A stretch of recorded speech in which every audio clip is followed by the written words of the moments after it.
Oi, gente! Hoje nós vamos falar sobre o sobrenatural e o natural. Nós temos que entender que para o nosso Pai não existe nada que não seja sobrenatural, já que o seu espírito é sua própria natureza, é o sobrenatural.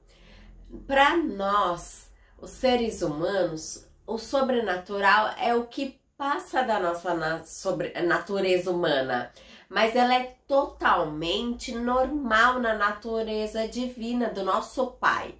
Quando nós temos receio de andar com o sobrenatural, é porque ainda nós não conhecemos plenamente a natureza do nosso Pai.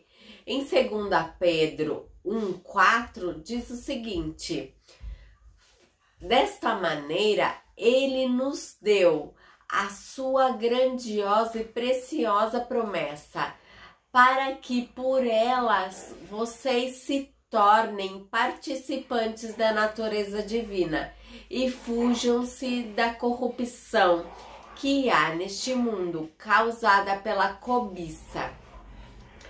Então Pedro, ele está relatando, ele está relembrando a todos nós que todos os cristãos, eles necessitam de respeito à vida e à piedade. E ao nós nos unirmos com o Messias, nós recebemos esta grande promessa, essa preciosa promessa que o Pai nos dá, que ele inclui a participação dessa natureza divina. E Pedro, ele não diz que os cristãos nos tornarão deuses, Deus sobrenatural. Ele não diz que nós participaremos em todos os aspectos com a natureza divina. Ele só afirma que nós vamos participar dessa excelência moral do nosso Pai. E um dia nós seremos moralmente perfeitos. E essa participação dessa natureza divina, ela é só possível depois que nós nos refugiamos, nós fugimos da corrupção desse mundo. E o Messias, ele ofereceu o único modelo para nós fugirmos dessa rebeldia desse sistema, desse mundo mau. E essa rebeldia desse sistema, ela nos aliena e ela fica contra o nosso Pai. Então, nós necessitamos entender que se a palavra nos fala que nós somos participantes da natureza divina e a natureza divina, ela é sobrenatural, então a minha natureza, ela passa a ser sobrenatural. Ela carrega elementos do sobrenatural. O sobrenatural, ele tem que ser o nosso natural. Quando você está passando por algo que está te chateando, te preocupando, qual é a primeira coisa que você tem que fazer? É orar. A oração é algo sobrenatural. Quando você tem um desafio e precisa de uma provisão financeira, qual é a primeira coisa que você tem que pensar? É orar. E aí você percebe que tem algo sobrenatural ali. Porque aos olhos dos homens vai ser impossível, mas se o Pai, ele vem e te supre, é algo sobrenatural. Quando nós falamos de liderança, nós temos que relembrar que na história de Moisés, que ele pegou conselhos com o seu sogro. Nós temos que lembrar que na história de Abraão, ele preparou o filho dos outros como ele não poderia ter filhos. Até o ponto que o nosso Pai, ele dá a promessa que ia vir da semente dele.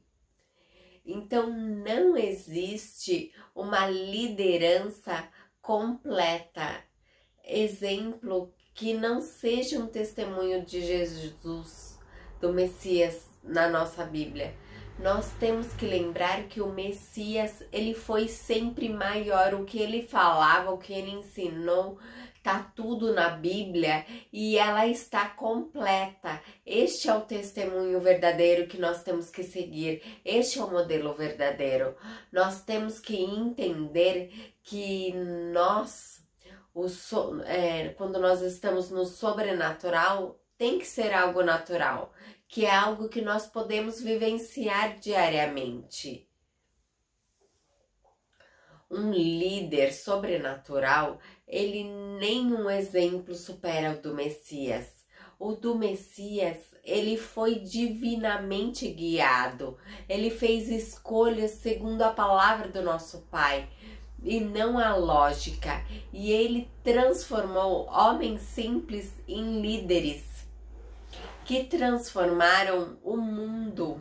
Nós podemos ver que o Messias, ele buscava um alinhamento com o nosso Pai, no início, no meio e no fim do seu ministério aqui na Terra.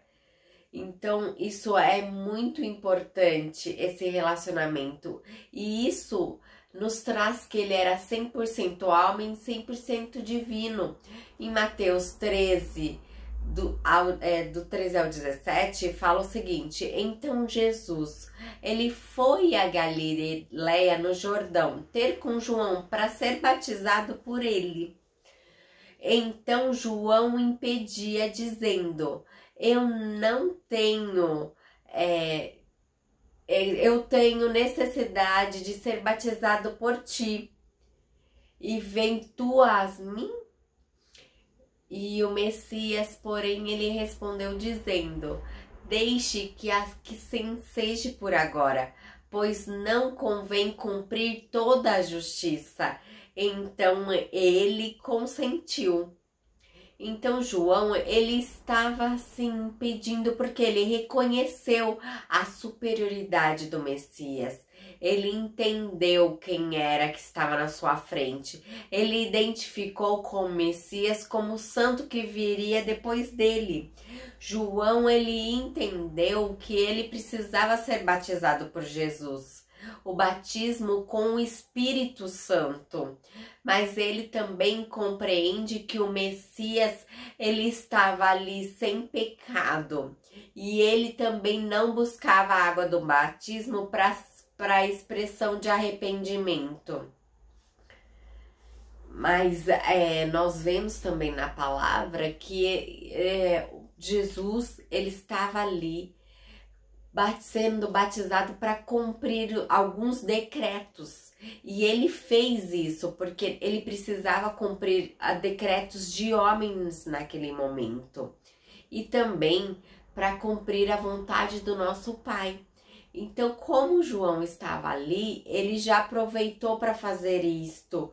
E ele entendeu que era essencial fazer isto para chegar à perfeição. E ele entendeu que era o desejo do nosso Pai. E ele obedecia a todas as ordens do profeta. João foi o maior dos profetas. Então, se Jesus, o Messias, ele não fosse batizado, ele seria um rebelde. Então ele foi e cumpriu toda a justiça. E aí a hora que ele cumpriu, que ele foi batizado, nos 16 ele fala o seguinte: e o Messias, quando foi batizado, saiu logo das águas, eis que abriu os céus, e veio o Espírito de Deus, desceu como pomba sobre ele. E eis que uma voz dos céus disse: este é o meu filho amado, e quem tem o meu prazer. Então nós vemos que o céu abriu, demonstrando tanto quanto o Espírito Santo descendo, que é algo divino, descendo como uma pomba, e ele se associou ao seu espírito. Então nós vemos que o Espírito Santo que desce do céu, ele vem com esse mover porque é algo sobrenatural, é um movimento, dizendo que o Espírito Santo, ele está capacitando, mas também algo que traz através de uma nova criação. E é lindo ver o nosso Pai falar diretamente com ele, dizendo que ele era seu filho, ele se identificou. Eu quero que você pense nessa passagem, nessa demonstração de liderança, de quem recebeu o Espírito Santo para liderá-lo.